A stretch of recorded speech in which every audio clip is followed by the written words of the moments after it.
Hello friends, welcome to AD Dictation. So here we come with a new legal passage. You will find journal dictations in the playlist. These dictations are important for upcoming exams of lower and high courts. If you find this channel is helpful, then please subscribe and share with your friends. To receive instant updates of upcoming videos, please hit the bell icon. If the video helps you in your preparation, then please give it a thumbs up. It will motivate us to upload more dictations. All playlist links are in the description below. Please check it out. Let's ready? 5 seconds.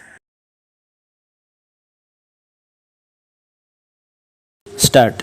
Having noticed the salient fact on which there is not much dispute, this court is firstly constrained to observe that there is no material or evidence to indicate what steps the corporation took between 30 April 1996 to 3 February 1998.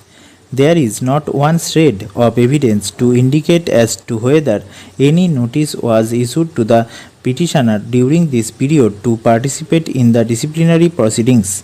As noticed above, although the order dated 24 April 1998 asserts that various dates had been fixed by the inquiry officer appointed on 17 February 1997, no such notice has been placed on the record, nor have details of any such notice been alluded to or disclosed in the affidavit filed in these proceedings on behalf of the corporation.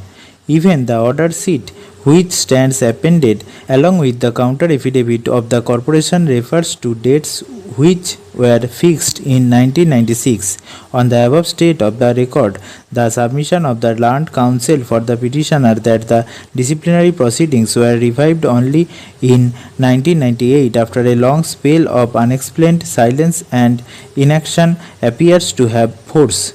On 17 February 1998, the corporation, although being fully aware of the pendency of the disciplinary proceedings, proceeded to pass an order holding that the petitioner would be treated to have retired from service with effect from 31st January 1998 if the petitioner was permitted to retire with effect from 31st January 1998.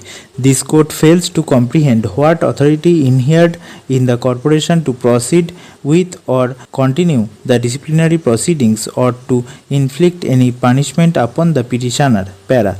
As noted above, no statutory provision, rule or regulation prevalent in the corporation was referred to or relied upon to sustain the continuance of the disciplinary proceedings after the retirement of the petitioner on 31st January 1998. Once the petitioner had retired from service, no authority vested in the corporation to continue with the disciplinary proceedings which had been initiated against the petitioner.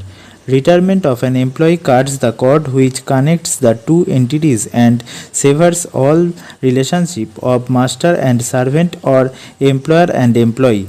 The retirement of an employee brings the curtain down upon the relationship of employer and employee. Once this event occurs, no further jurisdiction or authority vests in the employer to inflict any punishment upon the employee thereafter. Even otherwise, the following facts also need to be highlighted. Admittedly, the inquiry report was submitted on 19 February 1998. A reading of the said report, which stands appended as Annexure 14, clearly shows that the inquiry officer has not recorded his satisfaction in respect of the guilt of the petitioner on the basis of any material or evidence on record. The only conclusion recorded by the inquiry officer is that since the petitioner did not cooperate with the disciplinary proceedings and that from his conduct it is clear that he does not want the proceedings to be concluded, he had no option but to record a finding that the charges stand proved. Para. It is tried law that even if disciplinary proceedings are continued and culminate ultimately ex parte, the inquiry officer is under a positive obligation to record his satisfaction with respect to the charges levelled against the delinquent employee with reference to the evidence based upon which the employer seeks to take action against the employee.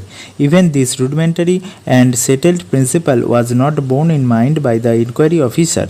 The mistake committed by the inquiry officer, as noted above, was reiterated by the disciplinary authority inasmuch as neither in the order dated 24 April 1998 nor in the order dated 13 August 1999 has the disciplinary authority recorded any independent satisfaction with respect to the guilt of the petitioner based upon the evidence or material on record.